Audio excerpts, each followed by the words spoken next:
सोचिए, अगर एक शहर पर 10,000 के मुसल्लह दुश्मन हमला आवर हों और शहर के मुहाफिज सिर्फ 3,000 हों, न खुराक काफ़ी हो, न असलहा, न मदद की कोई उम्मीद, तो आप क्या करेंगे?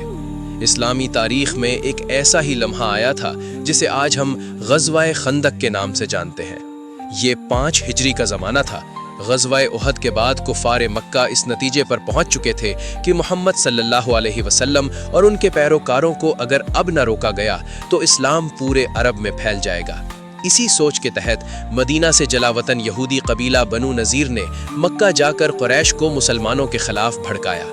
कुरैश ने गतफान, बनु असद, बनु सलीम और दूसरे कबाइल को साथ मिलाया और यूं एक ऐसा इत्तेहाद वजूद में आया जो अरब की तारीख का सबसे बड़ा जंगी इत्तेहाद था। इन सब का एक ही मकसद था, मदीना पर हमला और इस्लाम का खातिमा।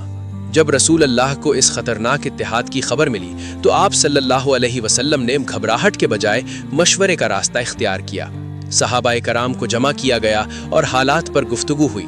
इसी मजलिस में हजरत सलमान फारसी ने एक ऐसी तजवीज़ पेश की जो अरबों के लिए बिल्कुल नई थी। उन्होंने कहा कि फारस में जब दुश्मन की तादाद ज्यादा हो तो शहर के गिर्द खंदक खोद ली जाती है। रसूल अल्लाह सल्लल्लाहु अलैहि वसल्लम ने इस तजवीज़ को फ़ौरन कबूल फरमाया क्योंकि ये हालात के ऐन मुताबिक थी। अब मदीने के उस हिस्से में जहाँ से हमले का खतरा था, खंदक खोदने का काम शुरू हुआ।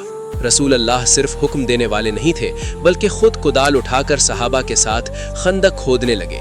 सहाबा भूखे थे, बाज के पेट पर पत्थर बंधे हुए थे, सर्दी शदीद थी मगर ईमान गर्म था। इसी दौरान खंदक खोदते हुए बड़े बड़े पत्थर आ जाते जिन्हें कोई तोड़ ना पाता, तो रसूल अल्लाह खुद आगे बढ़ते और अल्लाह का नाम लेकर उन्हें टुकड़े टुकड़े कर देते। ये सिर्फ खंदक नहीं खोदी जा रही थी बल्कि तारीख लिखी जा रही थी। कुछ ही दिनों में खंदक तैयार हो गई। जब 10,000 का इत्तेहादी लश्कर मदीना के करीब पहुंचा तो खंदक देखकर हैरान रह गया। अरबों ने इससे पहले कभी ऐसा दिफा नहीं देखा था। दुश्मन के घोड़े खंदक पार न कर सके, लश्कर आगे बढ़ने से रुक गया और यूं मदीना का मुहासरा शुरू हो गया। ये मुहासरा मामूली नहीं था। दिनों तक मुसलमान खौफ, भूख और थकन में मुब्तला रहे।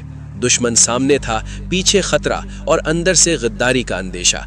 इसी दौरान यहूदी कबीला बनु कुरैजा ने मुसलमानों से किया हुआ मुआहिदा तोड़ दिया। अब खतरा ये था कि अगर वो पीछे से हमला कर देते तो औरतें और बच्चे भी महफूज न रहते। ये मुसलमानों के लिए सबसे नाजुक मरहला था। ऐसे वक्त में मुनाफिकीन के चेहरे बेनकाब हो गए। कोई कहता कि हमारे घर गैर महफूज हैं, कोई इजाजत मांगकर मैदान छोड़ जाता और कोई खौफ फैलाता कि दुश्मन हम पर टूट पड़ेगा। मगर सच्चे अहले ईमान वही रहे जो रसूल अल्लाह सल्लल्लाहु अलैहि वसल्लम के साथ खंदक के किनारे डटे रहे और कहते थे कि अल्लाह और उसके रसूल ने सच फरमाया है। दुश्मन ने कई बार खंदक अबूर करने की कोशिश की। कुछ मशहूर पहलवान खंदक पार भी आ गए मगर मुसलमानों ने बहादुरी से उनका मुकाबला किया। वक्त गुजरता गया, दुश्मन थकता गया, रसद खत्म होने लगी और मौसम ने करवट ले ली। फिर वो लम्हा आया जब अल्लाह की मदद नाजिल हुई। एक शदीद आंधी चल पड़ी, दुश्मन के खैमे उखड़ गए, आग बुझ गई, जानवर बदक गए और दिलों में ऐसा खौफ बैठ गया कि वो एक दूसरे को पुकारने लगे। सर्दी, भूख और बददिली ने इत्तेहादी लश्कर को तोड़ कर रख दिया। आखिरकार वो बगैर लड़े ही वापस लौट गए। ये सिर्फ एक जंग का खात्मा नहीं था बल्कि दुश्मन के हौसलों का खात्मा था। इस दिन के बाद कुफ्फार में ये जुर्रत न रही कि वो मदीना पर दोबारा इस तरह हमला करें। ग़ज़वा-ए खंदक ने साबित कर दिया कि कामयाबी सिर्फ तलवार से नहीं मिलती बल्कि अक्ल, इत्तेहाद, सब्र और अल्लाह पर कामिल यकीन से मिलती है। ग़ज़वा-ए खंदक हमें ये सबक देता है कि जब हालात नामुमकिन लगने लगें तब भी मायूस नहीं होना चाहिए। अगर क़ियादत सच्ची हो, कौम मुत्तहिद हो और भरोसा अल्लाह पर हो तो 10,000 भी 3,000 को शिकस्त नहीं दे सकते। अगर आपको ये वीडियो पसंद आए तो वीडियो को लाइक और चैनल को सब्सक्राइब करें और अपने दोस्तों के साथ भी शेयर करें। शुक्रिया।